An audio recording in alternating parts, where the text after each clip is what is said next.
सब शुभ है भैंस गिरना, कोई बात नहीं, किसी को चोट नहीं है।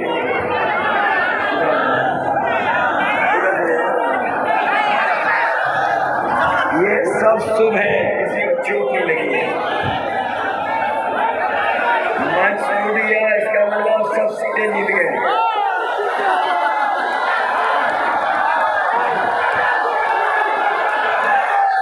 हमारे साथ मंच पर इस कार्यक्रम की अध्यक्षता कर रहे पार्टी के अध्यक्ष राज यादव जी, मंच पर उपस्थित पूर्व स्पीकर अच्छा चलेंगे और समाजवादी पार्टी के युवा से प्रत्याशी आदि माता पांडे जी,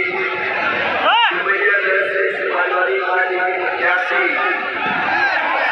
सईदा खातून जी, फांसी से समाजवादी पार्टी के प्रत्याशी नवीन कुमार मोनू द्विवेदी, कपिल वस्तु से समाजवादी पार्टी के प्रत्याशी विजय पासवान सौरभगढ़ से समाजवादी पार्टी के प्रत्याशी प्रेमचंद निसार जी, मंच पर उपस्थित पूर्व सांसद हमारे नौजवान आलोक तिवारी जी, एमएलसी संतोष यादव जी, अजय चौधरी जी, सिद्धार्थ सिंह राष्ट्रीय अध्यक्ष यूथ ब्रिगेड, अनिल सिंह जी, योगेश सिंह जी, राम कुमार और चिंकू यादव जी, राम निवास भाजपा, हिमांशु द्विवेदी जी, आनंद सिंह जी, कमाल अहमद, विजय यादव जी, राम सिंह यादव, इजहार अहमद, इमरान चौधरी जी, प्रतीक राम और संचालन कर रहे हमारे कमरुज्जमा खान साहब, कमालुद्दीन जी, और मंच पर बैठे थे हमारे, जो अब मंच नहीं बचा, हमारे सभी नेता कार्यकर्ता, मंच पर उपस्थित सभी पार्टी के नेता और इस चुनावी जनसभा में उपस्थित बड़ी संख्या में हमारे आदरणीय बुजुर्ग और किसान भाई, माताएं, बहनें, नौजवान साथियों, पत्रकार बंधुओं, मैं सबसे पहले आप सबका बहुत बहुत धन्यवाद और आभार प्रकट करता हूँ। मैं देख रहा हूँ मैदान पूरा भरा है, पूरा मैदान भरा दिखाई दे रहा है, सड़कों में भी लोग हैं बड़ी संख्या में, छत पर जगह जगह है। मैं देख रहा हूँ इंटर कॉलेज की पूरी छतें भरी भरी दिखाई दे रही है, इधर बाउंड्री में, उधर हेलीपैड के पास भी। मैं बधाई देता हूँ और ये भरोसा दिला रहा है कि इस बार गठबंधन की सरकार बनने जा रही है। मैं सबसे पहले बौद्ध की धरती को नमन करता हूँ, भगवान बौद्ध की धरती का नमन करता हूँ। और ये वो धरती है न केवल यहाँ से भाईचारा का संदेश जाता है, बल्कि सदियों से यहाँ से प्रेम का संदेश गया है। हमारे इस जिले की संस्कृति रही है कि सब लोग मिलजुल करके आगे बढ़े हैं और समय समय पर यहाँ पर लोगों ने अपनी गंगा जमुनी तहजीब का भी परिचय दे करके एक साथ रहने का काम किया है। इसलिए इस चुनाव में मैं आप सबसे निवेदन और अपील करने आया हूँ कि समाजवादी पार्टी के सभी प्रत्याशियों को एक एक वोट दे करके जिताने का काम करना है। जहाँ सौरभगढ़ से हमारे प्रत्याशी जो लड़ रहे हैं उनका चुनाव चिन्ह छड़ी है। छड़ी तो याद रखोगे कि नहीं याद रखोगे?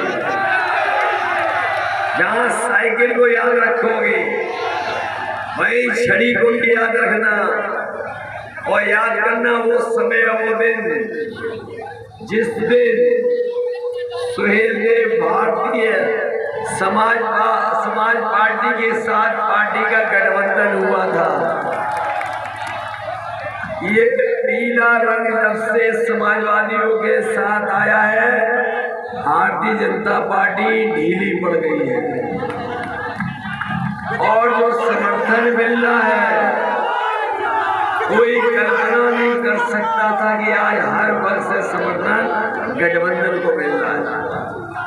मैं तमाम वो बातें आपके सामने कहना चाहता हूँ जिन बातों की आज भारतीय जनता पार्टी बात नहीं कर रही है। याद कीजिए 2017 में मैं आपके बीच में आया था और उस समय नोटबंदी का जो फैसला लिया था भारतीय जनता पार्टी ने, मैंने कहा था कि नोटबंदी से ना भ्रष्टाचार खत्म होगा, ना काला धन वापस आएगा। बताओ हमारे बुजुर्गों और नौजवान साथियों, किसान भाइयों, इतना समय गुजर गया है, नोटबंदी के बाद क्या भ्रष्टाचार खत्म हो गया? क्या काला धन वापस आ गया?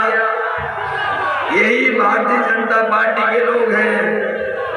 जिस तरीके से आजादी का जश्न मना था, रात के 12 बजे इन्होंने भी जीएसटी लागू करने का काम किया था और जीएसटी जब लागू की गई थी तब ये भरोसा दिलाया गया था कि हमारे व्यापारियों का जहां व्यापार बढ़ेगा वहीं जीएसटी लागू होने से बड़े पैमाने पर कारोबार बढ़ने का भी काम होगा। लेकिन आज हम पीछे मुड़ करके देखते हैं, जीएसटी ने हमारे व्यापारियों को बर्बाद कर दिया और कारोबार नहीं बढ़ा, और कारोबार न बढ़ा तो रोजगार भी हमारे लोगों को नहीं मिला। याद कीजिए लखनऊ में बड़े बड़े आयोजन हुए जिसमें देश के बड़े बड़े उद्योगपति बुलाए गए और उद्योगपति बुला करके 5 लाख करोड़ के समझौते किए गए। हम आपके सिद्धार्थनगर आज आए हैं, आपसे जानना चाहते हैं कि लखनऊ में 5 लाख करोड़ के समझौते हुए थे। अगर सिद्धार्थनगर को 1 लाख रुपए भी उस समझौते के मिले हो तो बता दो। प्रधानमंत्री जी और बीजेपी के लोग न केवल लखनऊ में आए, बुंदेलखंड के लोगों से कहा कि उनकी सरकार में मिसाइल बनेगी, यहाँ पर बुलेट तोप बनेगी, यहाँ पर बम बनेगी, यहाँ पर। लेकिन बताओ डबल इंजन की सरकार में अगर कुछ भी उत्तर प्रदेश में बन रहा हो तो बता दो। ये बातें मैं इसलिए बता रहा हूँ, नोटबंदी की, जीएसटी की, लखनऊ में जो बड़े बड़े उद्योगपति आए थे 5 लाख करोड़ का कारोबार के करार किए थे, डिफेंस एक्सपो का, क्योंकि भारतीय जनता पार्टी से बड़ा झूठ कोई पार्टी बोलती नहीं है। इन बातों को मैं इसलिए कह रहा हूं कि यार अगर आप याद करेंगे तो आप पाएंगे कि आज जमीन पर कुछ नहीं दिखाई दे रहा है और बीजेपी के लोग झूठ के अलावा कुछ नहीं बोलते। इनके नेताओं के भाषण सुने के नहीं सुने, इनके जो छोटे नेता आते हैं वो छोटा झूठ बोल रहे हैं और जो बड़े नेता आते हैं वो बड़ा झूठ बोल रहे हैं और जो सबसे बड़े नेता बोल रहे हैं वो सबसे बड़ा झूठ बोल रहे हैं। बताओ झूठ बोलते हैं कि नहीं बोलते बीजेपी के लोग?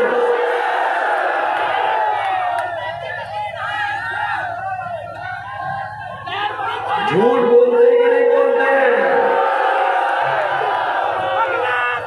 हमारे किसानों से इन्होंने कहा था कि किसानों की आय दोगुनी हो जाएगी। बताओ किसान भाइयों की आय दोगुनी हो गई हो तो बताओ। ये वही बीजेपी के लोग हैं जिन्होंने कहा था कि हवाई चप्पल वाला हवाई जहाज में चलेगा और ये सरकार में आए इन्होंने सब हवाई जहाज बेच दिए।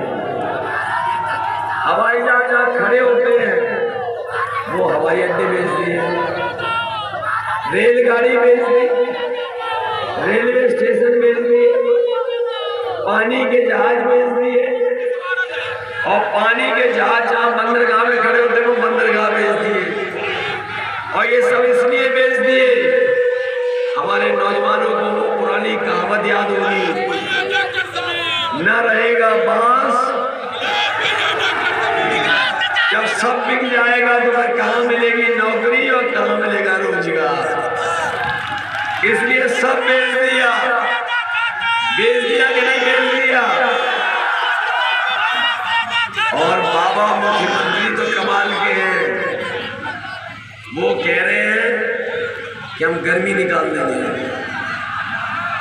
सुना कि नहीं सुना?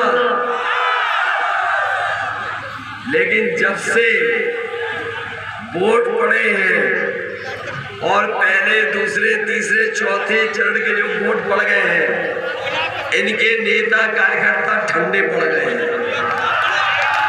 ठंडे पड़ गए कि नहीं पड़ गए? और बाबा जी की शक्ल देखी, 12 बज गए कि नहीं बज गए? और रहा बचा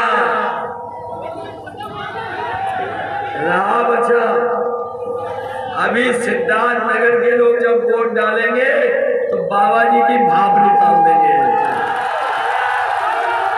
बताओ, गर्मी निकालने वालों की भाप निकालोगे कि नहीं निकालोगे? ये हमारे नौजवान जानते होंगे, 3 साल से फौज की भर्ती नहीं हुई है। 3 साल से फौज की भर्ती नहीं हुई है। ये हमारे नौजवान सुबह दौड़ दौड़ के तैयारी करते थे, ये वर्दी पहन करके भर्ती में जाकर के सीमा की रक्षा करना चाहते थे। लेकिन भारतीय जनता पार्टी ने 3 साल से भर्ती नहीं की, और जो खजाना भरते रहे तो 11 लाख पद भी खाली है। हमारे पढ़े लिखे नौजवान बता दो, सरकारी नौकरियां खाली है कि नहीं खाली है? ये खजाना खाते रहे, मलाई खाते रहे, और 11 लाख पद खाली है। 11 लाख पद खाली है।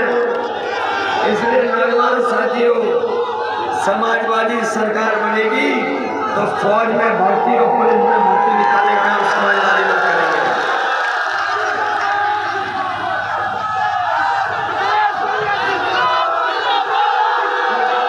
न केवल 11 लाख, बल्कि हमारे ये जानते होंगे बीएड टेट वाले लोग कि बहुत दिनों से संघर्ष कर रहे हैं, और यहाँ जितने लोग आए वो जानते होंगे। बताओ, पिछले 3 साल से पढ़ाई बच्चों की बर्बाद हो गई कि नहीं हो गई? 3 साल से पढ़ा नहीं पा रहे हैं, पूरी हमारी प्राथमिक शिक्षा को बर्बाद कर दिया। लाखों जगह खाली है नौकरी की, हमारे शिक्षा मित्रों को भी बर्बाद कर दिया। अगर किसी ने सम्मान दिया था तो समाजवादियों ने सम्मान दिया था, लेकिन पिछली बार ये थोड़ा सा धोखा खा गए। ये शिक्षा मित्र वाले अब तो नहीं धोखा खाओगे,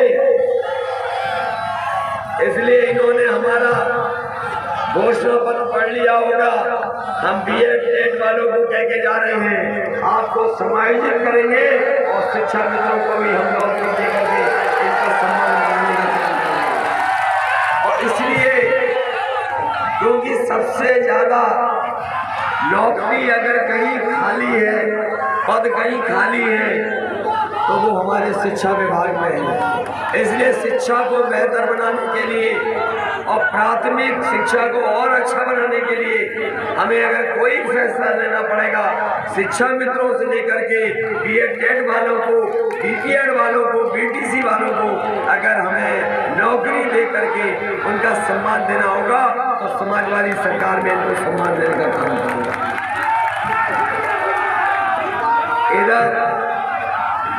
इधर बाबा मुख्यमंत्री जब से भाषण दे रहे हैं तब से कह रहे हैं कि हम 12 बजे सो के उठते हैं। जहां जाओ वहां कह रहे हैं 12 बजे सो के उठते हैं। और जब से उन्होंने 12 बजे सो के उठने की बात की है, तब से हमने भी उनके घर पर नजर रख रखी है। क्योंकि हमारे लोग जानते होंगे, उन्हें पता होगा, हमारे बाबा मुख्यमंत्री और हमारे घर के बीच में एक दीवार है। और आजकल जब मैं शाम को देखता हूँ वहां पर, उस शाम को धुआं उड़ता नजर आता है। धुआं उड़ता है शाम को वहां पे। अभी कुछ दिन मैंने पुताई वालों को जाते देखा। मैंने पुताई वालों से पूछा कहाँ जा रहे हो, तो बोले कि मुख्यमंत्री आवास में जो धुएं के काले धब्बे लगे उनको पोतने जा रहे हैं। बताओ बाबा जी ने तैयारी कर ली कि नहीं कर ली गोरखपुर जाने की? उन्होंने 11 तारीख की अपनी हवाई जहाज का टिकट बुक कर ली है लखनऊ से गोरखपुर। और हम उन्हें कहना चाहते हैं कि हम परिवार वाले लोग हैं। जब परिवार में जाते हैं तो कुछ खाने पीने का बच्चों के लिए सामान लेकर के जाते हैं, कभी खाली हाथ जाते हैं। इसलिए हम बाबा मुख्यमंत्री जी को सलाह देना चाहते हैं कि जब गोरखपुर अपने घर जाएं तो अपने गुल्लू के लिए बिस्कुट जरूर लेते जाना। जानते हो गुल्लू कौन है? ये नौजवान जानते होंगे, ये नौजवान जानते हैं, बुजुर्ग जानते हैं। तो हम ये कहना चाहते हैं कि जब घर वाले घर जाओ तो हमने गुल्लू के लिए बिस्किट लेते जाना।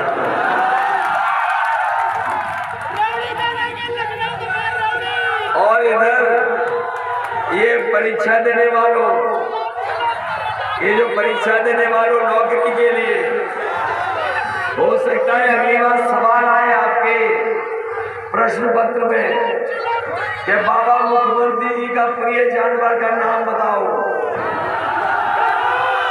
तो उसमें 2 ऑप्शन होंगे, गुल्लू के सांड, के गुल्लू के सांड। इसलिए हम आपसे कहना चाहते हैं कि नौजवान साथियों, ये बीजेपी के लोग झूठ बोलते हैं। अरे अभी वोट नहीं डालना है, वोट अभी बाद में डालना है। कोई बात नहीं, ये जल्दी में है कि बाबा को अभी वोट डाल के हटा दें।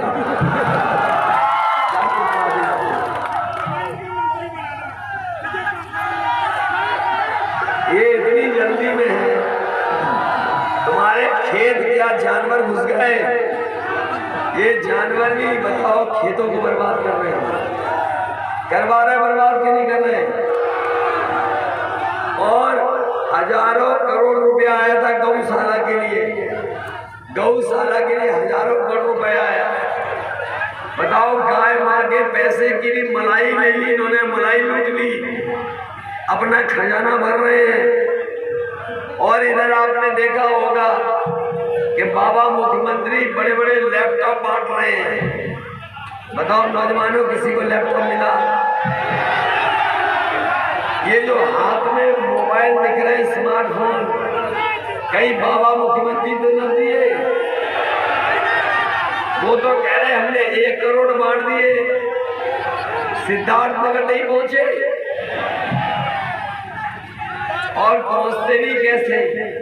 क्योंकि बाबा मुख्यमंत्री खुद चलाना नहीं जानते। और इधर उनकी एक तस्वीर देखी होगी आपने,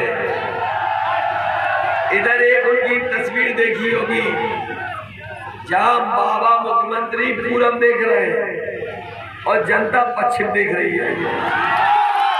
बताओ देखी तस्वीर कि नहीं देखी? इसका मतलब यह है कि वो स्मार्टफोन भी चलाना नहीं जानता। जो चलाना नहीं जानता वो आज के समय में इंटरनेट, कंप्यूटर और मोबाइल की टेक्नोलॉजी का महत्व ही नहीं समझेगा। इसलिए महत्व नहीं समझता, वो बांट नहीं रहे हैं। आपको धोखा दिया कि नहीं दिया? और एक जो उनके मंत्री हैं, उन्हें आपने देखा होगा डोर टू डोर प्रचार कर रहे थे, घर घर जाके प्रचार कर रहे थे। और हमने आपने वीडियो में देखा कि वो पर्चा बांट रहे थे कि थूक बांट रहे थे। और इधर उन्होंने एक ऐसी बात लैपटॉप के लिए कही है कि जनता सुन करके लूटपुट हो रही है। उन्होंने कहा कि इंटर पास करने के बाद जो 12वां में दाखिला लेंगे उन्हें लैपटॉप मिलेगा। अरे शुक्र है उन्होंने ये भी कहा कि 12वां पास करने के बाद जो 10वें में जाएंगे उन्हें लैपटॉप देंगे। बताओ ये झूठ बोलते हैं कि नहीं बोलते? धोखा दे रहे हैं कि नहीं दे रहे हैं? इसलिए हम समाजवादी लोग आपसे अपील करने आए हैं कि आने वाले समय में समाजवादियों की सरकार बनेगी तो सभी की 300 यूनिट फ्री बिजली देने का काम समाजवादी सरकार, और न केवल बिजली फ्री बल्कि हमारे किसानों की सिंचाई फ्री होगी, माफ होगी। एक भी पैसा सिंचाई का किसानों को नहीं देना पड़ेगा। और इसलिए किया है क्योंकि इधर महंगाई बढ़ी है, कारोबार ठप रहा, हमारे किसानों का कोई लाभ नहीं पहुंचा पाई सरकार। जब धान आया तो धान में लूट हो गई, खाद लेने गया तो खाद नहीं मिली, डीएपी लेने गया तो डीएपी नहीं मिली, डीजल महंगा हो गया, पेट्रोल बताओ 100 के पार हो गया कि नहीं हो गया। और याद रखना ये बीजेपी वाले आ गए तो 200 रुपए में बेचेंगे पेट्रोल, 200 रुपए में। ये खाद की बोरी तो पहले मिली नहीं, और जब मिली तो बताओ उसमें से 5 किलो की चोरी हो गई कि नहीं हो गई। कभी कभी हम सोचते हैं ये बीजेपी वाले बोरी की चोरी कहां से सीखे हैं। आपने कभी पार्ले जी का बिस्कुट पैकेट पहले लिया था? पहले इतना बड़ा होता था, जैसे जैसे महंगाई बढ़ी और उन्होंने मुनाफा कमाने का फैसला लिया वैसे ही पैकेट छोटा होता चला गया। बताओ तो नहीं पैसे में अब छोटा पैकेट मिल रहा कि नहीं मिल रहा। इसलिए किसान भाइयों ये बीजेपी वाले आ गए तो अभी तो 5 किलो की चोरी कर रहे हैं, अगली बार 10 किलो की चोरी कर लेंगे। इसलिए सावधान हो के नहीं हो, सावधान हो के नहीं। महंगाई बढ़ी कि नहीं बढ़ी, बेरोजगारी बढ़ गई कि नहीं बढ़ गई। ये नौजवानों 5 साल और इंतजार तो नहीं करोगे? 5 साल ये इंतजार करते रहे नौकरी मिल जाएगी, लेकिन नौकरी रोजगार नहीं मिला, नौकरी रोजगार नहीं मिला।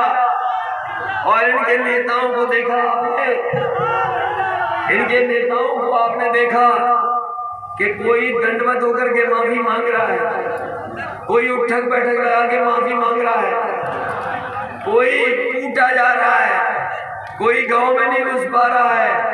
मैं आपसे कह के जा रहा हूं कि ये बीजेपी के लोग जिस तरीके से किसानों को धोखा दिए, काले कानून लाए, 700 किसान शहीद हो गए, और जैसे ही यूपी का चुनाव आया, पंजाब का चुनाव आया, ये काले कानून वापस ले लिए, लेकिन हमारा किसान अभी भूला नहीं है। मैं कह के जा रहा हूं कि बीजेपी वाले अगर 700 बार भी कान पकड़ करके उठक बैठक लगाएंगे तब भी हमारा किसान और नौजवान इन्हें माफ करने वाला नहीं है।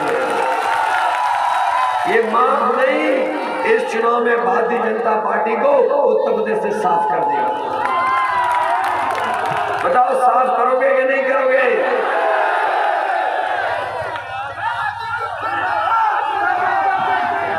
साफ कर दोगे इनको? ये जानते ही बीजेपी वाले, ये बीजेपी वाले जानते ही नहीं है कि जनता में इनके खिलाफ 440 वोल्ट का करंट है। बताओ इनके खिलाफ 440 वोल्ट का करंट है कि नहीं है?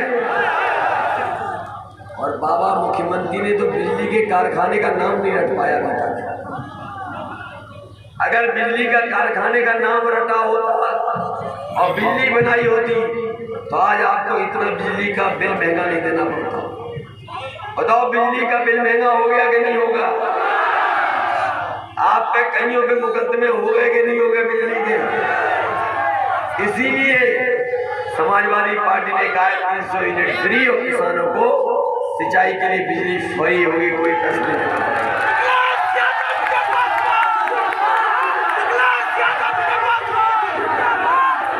इसलिए आप सबसे मैं अपील करने आया हूँ, हमारा घोषणा पत्र आपने पढ़ लिया होगा।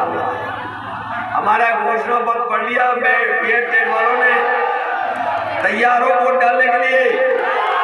अरे आप ही तो मिले थे हमसे, तैयार हो? इन्होंने तो लिखवाया बैठे आप लोगों के लिए कि मदद करो, इसलिए अपना अपना बूथ बीजेपी को हरा देना। शिक्षा मित्र भाइयों, आप तो इतना नाराज हो सरकार से जिसकी कल्पना नहीं कर सकते। इनकी नाराजगी पता लग गई तो इन्हें ड्यूटी से हटा दिया।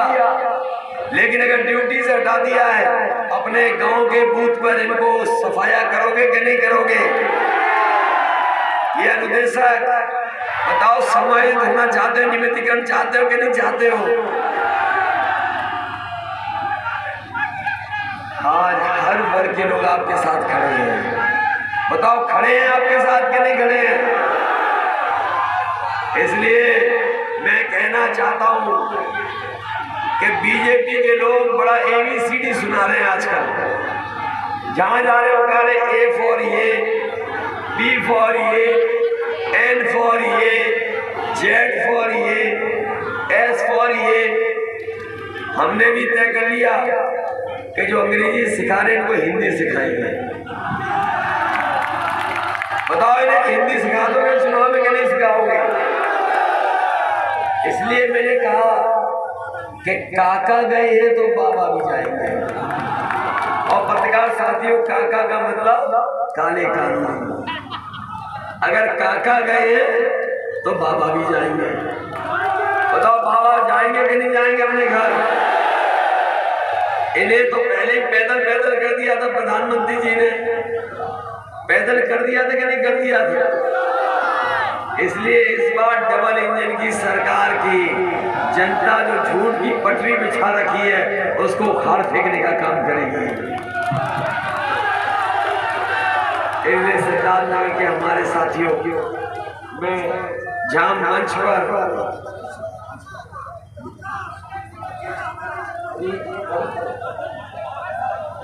जहां हमारे मंच पे बहुत सारे नेता बैठे हैं जो चुनाव लड़ना चाहते थे, लेकिन उन्हें हमने लड़ा पाया। राजनीति में निराश नहीं होना चाहिए, क्योंकि आपकी सरकार बनने जा रही है, जनता सरकार बनाने जा रही है। इसलिए मैं आपसे भी अपील करता हूँ कि जो जहाँ प्रत्याशी मदद करें, समय आने पर उनका भी हम सम्मान करने का काम करें।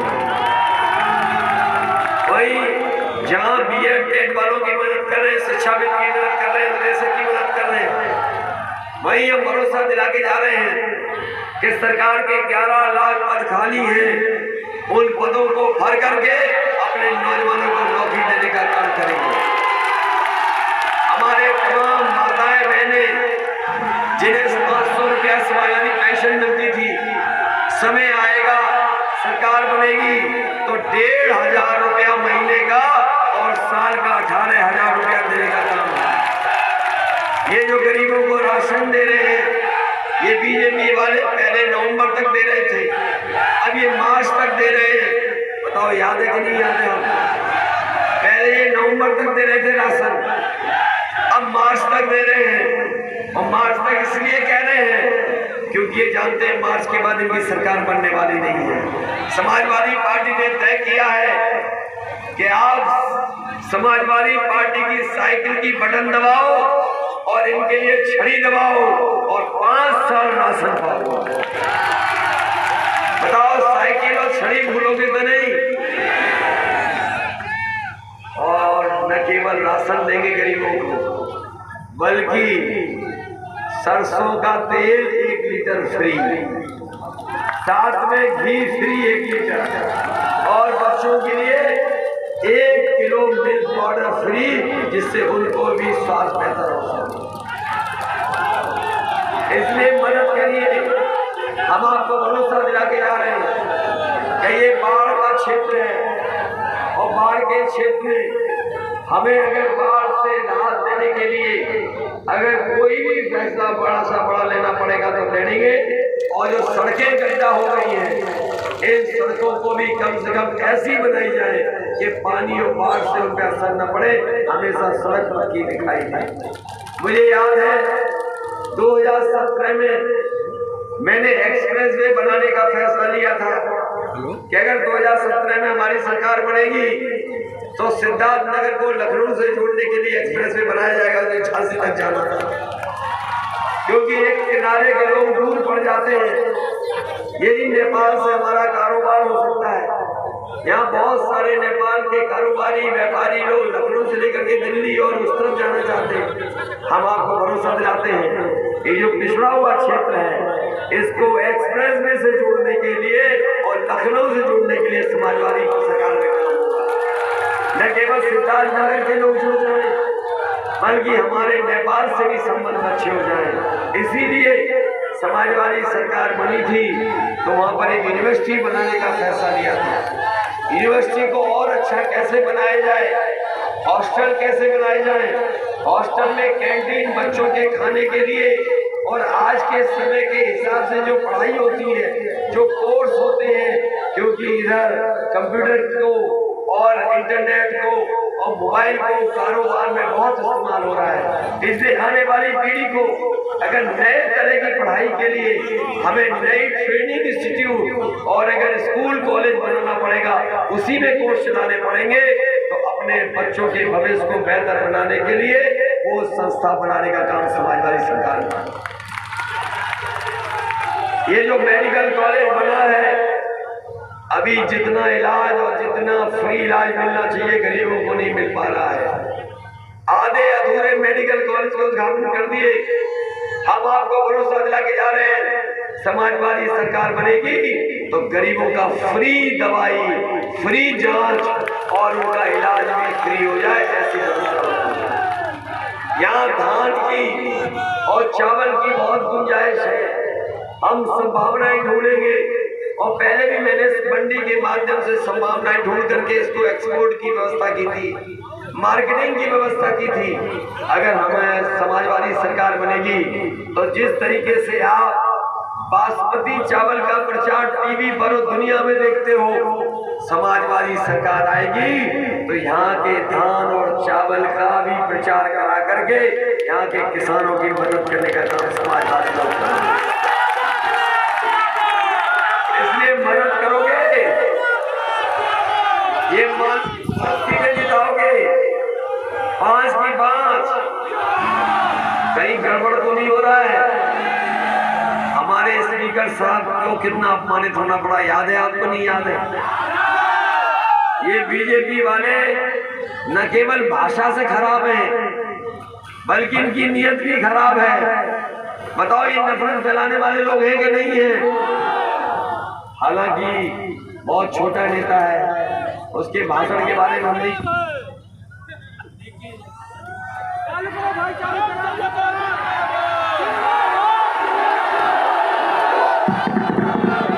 बहुत छोटा नेता है, बहुत छोटा नेता है, लेकिन जितना छोटा नेता उतना ही भाषा खराब है, मुंह खराब है। मुझे उम्मीद है कि अगर चुनाव आयोग निष्पक्ष है, अगर चुनाव आयोग निष्पक्ष है तो भारत का चुनाव आयोग ऐसे विधायक और ऐसे लोग जो नफरत की भाषा इस्तेमाल करते हैं उनको चुनाव से हटा करके उनकी सदस्यता कैंसिल करने का काम करेंगे। बताओ भाषा खराब है कि नहीं है? नफरत की भाषा है कि नहीं है?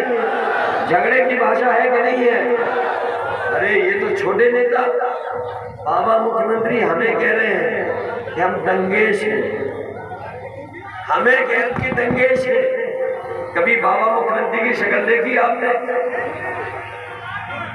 शक्ल से कौन दंगेश लगता है? और हम तो उन्हें कह के जा रहे हैं सुबह धुआं मत उड़ाना, उठने के बाद आईना देखना, और जब आईना देखोगे तो आपको अपने आप वहां पर दंगेश दिखाई दे जाएगा कि दंगेश कौन है। इसलिए साथियों, इनकी भाषा से सावधान रहना, इनकी नीयत से सावधान रहना। ये चुनाव उत्तर प्रदेश की खुशहाली के लिए है। ये चुनाव उत्तर प्रदेश से लोकतंत्र बचेगा, उसके लिए चुनाव है। ये चुनाव इसलिए भी है कि हमारे देश का बाबा साहब भीमराव अम्बेडकर जी ने जो संविधान दिया था, वो संविधान बचेगा कि नहीं बचेगा। इसलिए चुनाव जहाँ नौजवानों आपके भविष्य का है, वहीं हम किसान भाइयों को कहना चाहते हैं कि लगातार इनके गलत फैसलों से हमारा किसान बर्बाद हो रहा है। हमारी गंगा जमुनी तहजीब को बर्बाद कर रहे हैं, जो हमारी मिली जुली तहजीब है उसको बर्बाद कर रहे हैं। इसलिए आप सब लोग इस चुनाव में समाज